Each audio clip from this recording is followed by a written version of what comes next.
Hello, and you are listening to the Tech Tonic Podcast. This is episode 25. Oh, we were just mentioning it earlier, now I forgot. But anyway, this is a show where we talk about all things tech and we discuss all things tech, and we usually start with what happened last week. But first, let me introduce... Well, there's no guest this weekend. So this is me, Darwin, and Jeevan. You're joining us for the episode 25 of the Tech Tonic Podcast. Anyway, last week went a little quiet after, Samsung's big announcement. But there were still a few product launches that I think was a little overshadowed by Samsung's foldable devices, I think.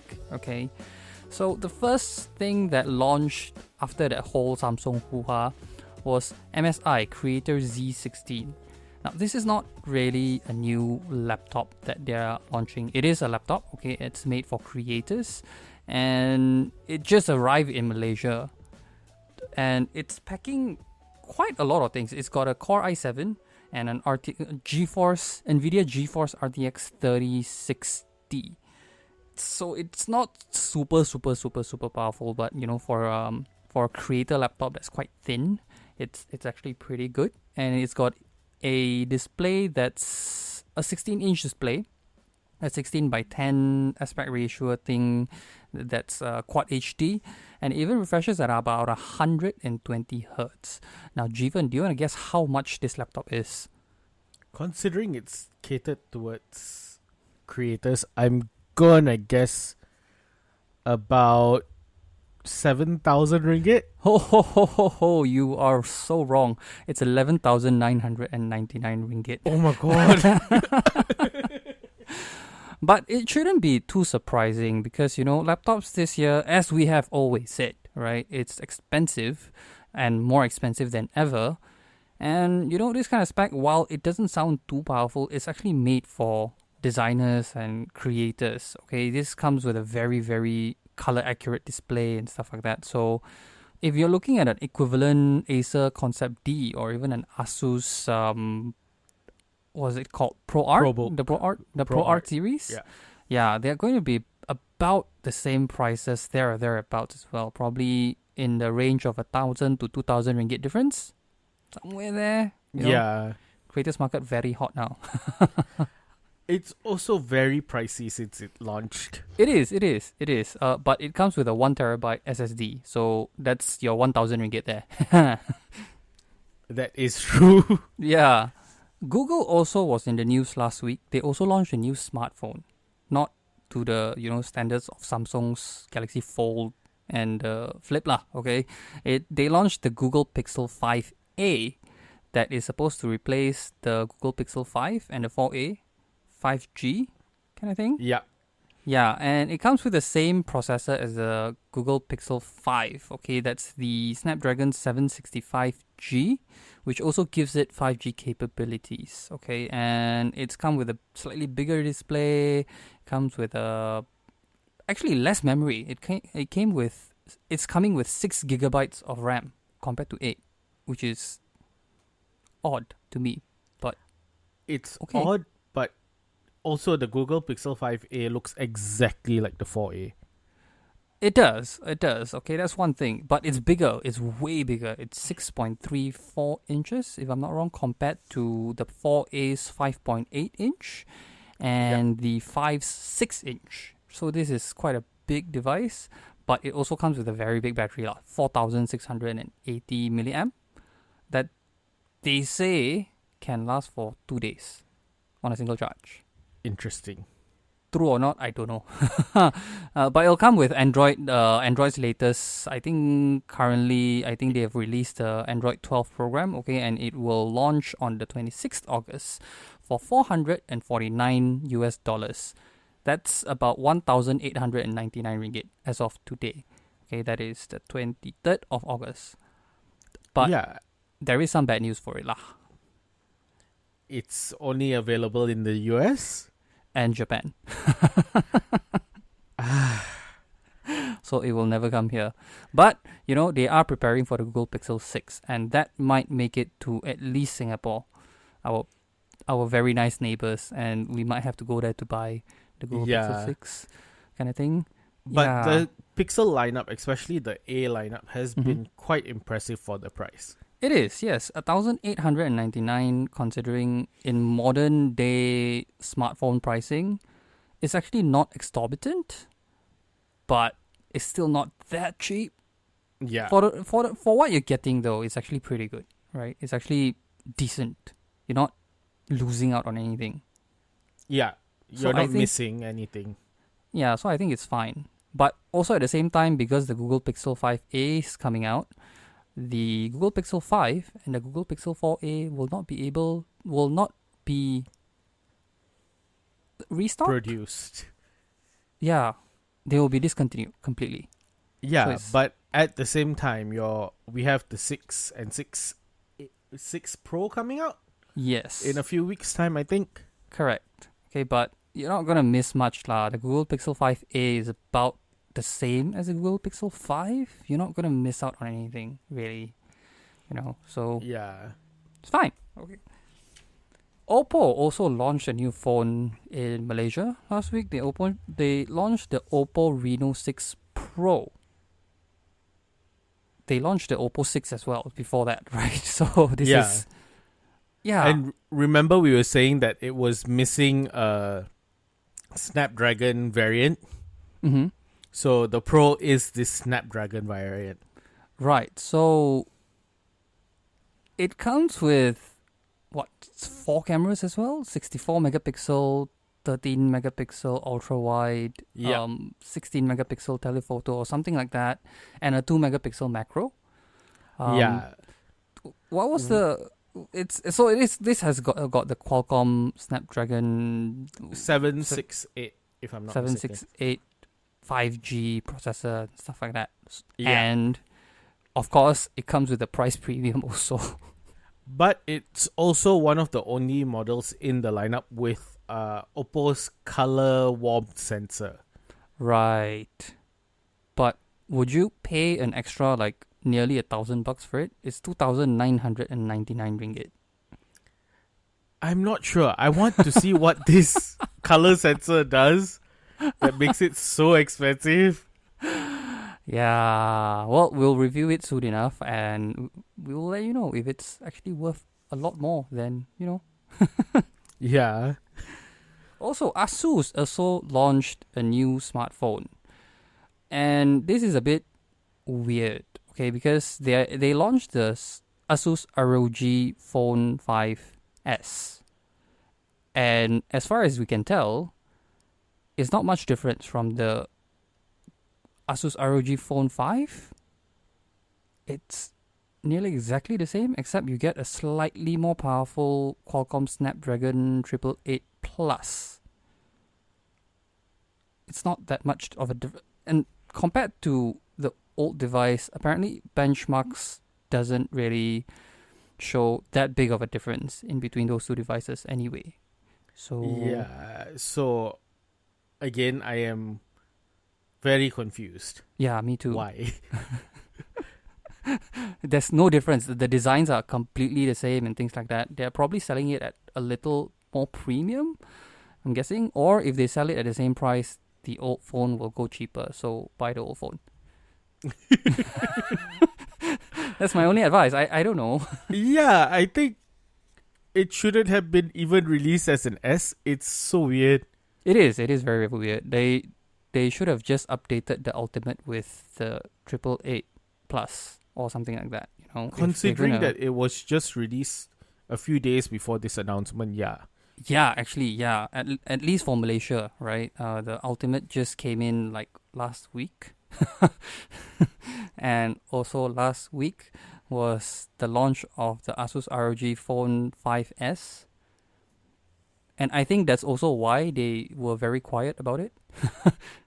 Yeah, I think so too. Anyway, they did launch something that is quite significant. Not a laptop, okay? They launched something called the ROG Zephyrus G14 Alan Walker Edition. As the name suggests, it is a collaboration between ROG, Republic of Gamers, by Asus, and Alan Walker, the musician. Now, what could a musician possibly want from a gaming laptop? Okay. This is actually, in my opinion, at least, is not really a gaming laptop anymore. It feels to me like this is a creator's laptop, or at least they're selling it as such, kind of thing. It's very smart for ROG though. It is. It's, I see where they're going with the Alan Walker partnership. I Yeah. think this is the second laptop which has Alan Walker collaboration. yeah, and they're trying to be a bit more lifestyle-ish right now. They're heading towards the direction where Razer is sort of going, which is nothing wrong with that. I actually kind of dig that kind of thing, and the collaboration actually produced some really nice stuff. Like the ROG, the laptop itself looks really, really great, but what it comes with is quite amazing because in the packaging you get a sock. I don't know why, okay, but you get a cap that has the Alan Walker branding on it and stuff like that, which is pretty cool. And the box that it comes with, well, the box that you have to take out your laptop from, is actually a music sampler with Alan Walker's graphics and whatnot, and his original sounds. Can I say that? Yeah. Interesting. Yeah. So the Very box itself can be connected to your laptop, and then it'll light up, and then it'll become a sampler. That's pretty cool. That's actually pretty cool. I think you can see it on Unbox Therapy. They've unboxed the laptop and you can see that sampler in action, pretty much. Or you can just watch the launch itself on Alan Walker's page. Very, very short 10-minute launch. You'll get through it very, very quickly. Netflix on iPad and iPhone finally now supports spatial audio. A bit late to me. 2 years late but it is what it is. But at the same time, I'm wondering why you have spatial audio on phone and tablet. Well, I guess it's because... So, if you don't know what spatial audio is first, right? Spatial audio for Apple devices only works on the Apple AirPods Pro and the Apple AirPods Max. Okay, these are the two high-end headphones, wireless headphones that Apple has, right? And it's sort of like a 3D audio that's feeding into your ear. So I think the target market is more for the AirPods Pro users kind of thing, because you'll be watching like TV series or movies, YouTube or whatever not, on the train, when you're going to work, or when you get bored at home and you don't want to disturb the kids. I think that's kind of the main purpose. Yeah. Yeah. But at the same time, I think both of us have had similar experiences with spatial or 360 audio. Mm-hmm. It can be quite weird. It can be, okay, especially when you're listening to music. But it is, quite cool, I think. It is. But I works. also think that sound has to be created for 360 audio. Yeah, so the specific way of making 360 audio is a bit difficult, but if you have movies and stuff like that, spatial audio basically uses machine learning to kind of learn how to do all of that thing. Yeah. Kind of, right? So yeah, spatial audio now is available on the iPad and the iPad Pro, the iPad and the iPhone Netflix app. Yeah. Okay. Now, there's another one very big and very hot topic. I don't want to say hot, but yeah. It's highly debated topic, okay, of last week, because OnlyFans. We don't talk about OnlyFans a lot, right? So please do bear with us. We're not trying to do anything here, but OnlyFans is going to start banning, in their own words, sexually explicit contents from their platform October onwards. Do you know what OnlyFans is? This does not make sense. Yeah, so in their own words, they are actually trying to clean up the site because there's a lot of pressure from the investors, from their bankers and their own investors, and they're trying to raise their valuation in Wall Street, basically, and they're trying to raise their valuation to up to $1 billion, if I'm not wrong. Yeah, but at the same time, I think if you know what OnlyFans is, you would know what they are known for. Yeah, and I think that's a very big problem on not just on OnlyFans itself, but in other places. Now, the issue is that it's not about OnlyFans wanting to clean up their kind of image, right? It's more like they've garnered this popularity for a certain reason, and that reason is sex workers. Yeah. Right? Because if you look at OnlyFans, you have a lot of type of contents. Like you can even find courses to cook, yoga classes and stuff like that. But the most popular contents are technically, contents from sex workers.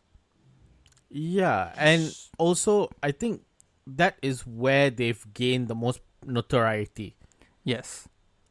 So if you're suddenly turning around and selling all of your technically stakeholders that, okay, we are not going to support you anymore, you will need to go somewhere else, what does that make your platform? I don't know. The same could be asked to Tumblr, actually. Yeah, and I think we've already seen similar scenarios play out with less popular sites like Tumblr. Yeah, I mean, Tumblr was on the rise, really, really picking up. And then suddenly they turned around and said, nope, no more porn and nudity content on our site. And that just backfired like very, very quickly, right? Yeah, it did. And the thing about the way it was done is it was done overnight, technically. Yeah, at least OnlyFans is still giving them like, hey, you got 1 month to figure out where you want to go. More than 1 month lah. Right now is August, right? So you've got about a month plus to figure out where you want to go and post your contents. And they're not banning nudity like strictly no nudity kind of thing, right? So as far as I can understand it, the latest response to that whole thing is that they say that you are allowed to post up nude contents, it's fine, but it has to comply to their regulation, like their posting policy, their content policy. I think they are adopting a similar stance to Instagram in this instance. So things like burlesque, artistic nudes and stuff like that are allowed, but the act of sex or penetration and stuff like that is not allowed. Yeah, so that's what they define as sexually explicit contents. The biggest difference, I think, is that they are not going to censor photos of, well, there's no other way to put it, poops on the platform. Yeah. They're still allowing that. The thing about it is you technically can't censor it because people are paying to see those pictures. Yeah, true. And they're paying the creator, not OnlyFans. Yeah, they are going to continue to pay the creators for those kind of contents. It's inevitable. Or unless, there's another platform that, supports all this and everybody just flocks towards that side, of things. Maybe that would happen. We don't know. Yeah, but at the same time, we are in a space where, I don't know, I think this is a very politically correct move that OnlyFans is doing. It is. Because, to be fair, they do need to answer to their investors. They make most of their money, or at least they gain a lot of funding from their own investors and bankers, right? They rely on these people for big money to expand the team, to hit a certain valuation, They do. And these bankers are like telling them, if you don't do this, we're not going to give you money. Yeah, and it's not the first time this has happened. So I think earlier in the year, we had Pornhub have such a similar situation where they had to clean up house as well. Mm-hmm. But of course, being the channel they are, they didn't do it as drastically. No, of course not. It's Pornhub. But at the same time, like, what happens to big companies that suddenly just make a swing to different content? Of course, we have people like Instagram, Facebook, who have technically made a swing to a different form of content, but they have enough cash in hand that they can survive if it fails. But I don't think it's just that, right? When Facebook did a swing of, their content direction and how the contents look, at least on their platform, it's not a change as drastic as this, I think. Because this is basically saying from one day, giving out candies to the next day just giving out wrappers. Is that drastic? This is Cookie Monster going from cookies to carrots. Yeah, that is that drastic. So it's, I think, very difficult. I think the coming months will be very difficult for OnlyFans because they are going to lose people. They are going to, right? And unless their bankers and investors are willing to actually stomach that, they shouldn't do that, in my opinion. I also see it as OnlyFans is trying to take on people like Patreon, or in this case, even Twitch and YouTube at this point.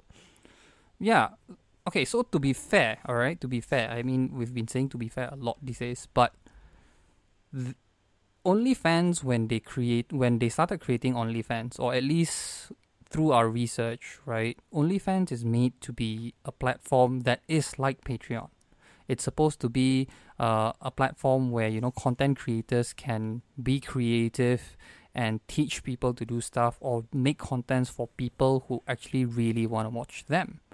In the sense, they can get people subscribing to them, like what you have in Twitch, okay, and even Patreon.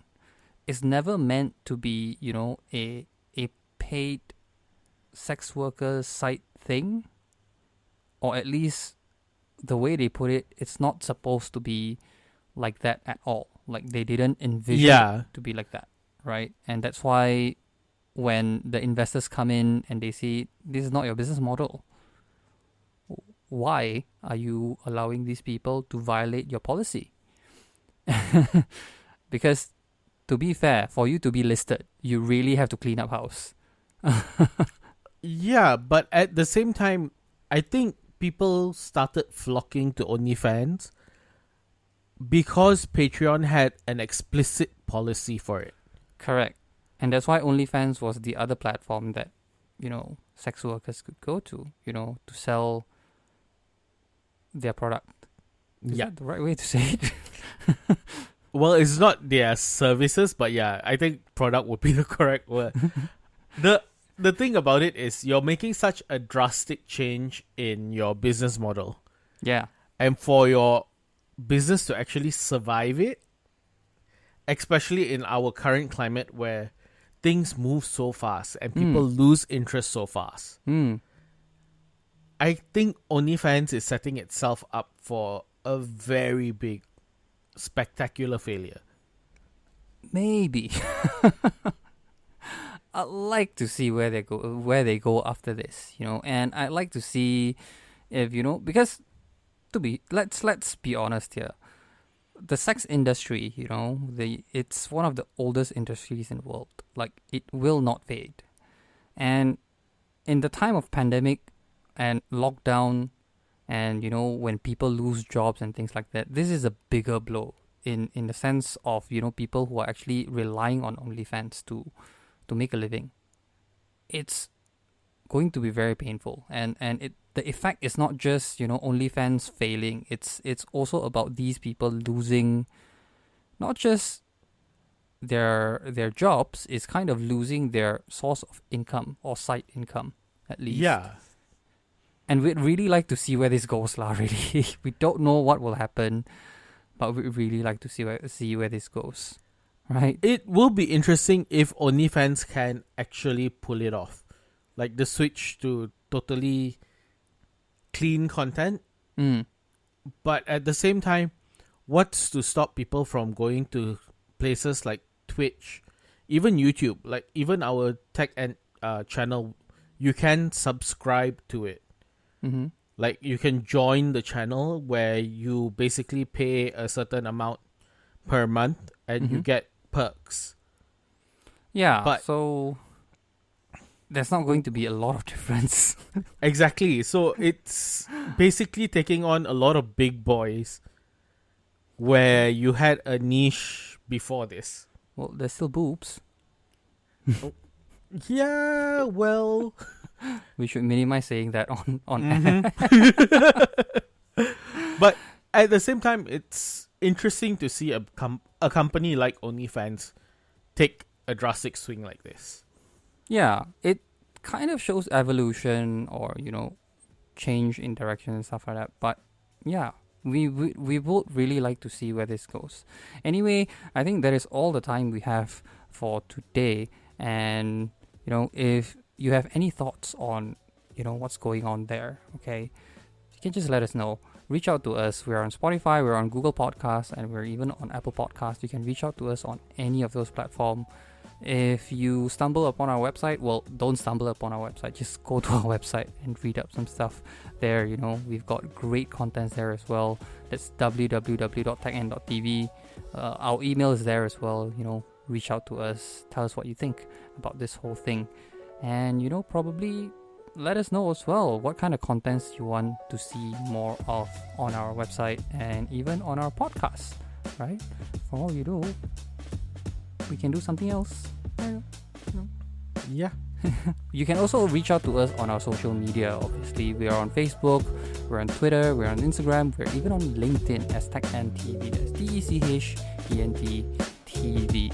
Now that is all the time we have for today. Thank you so much for listening. We will talk to you again next week. This is Jarvin and Jeevan signing out. Bye. See ya.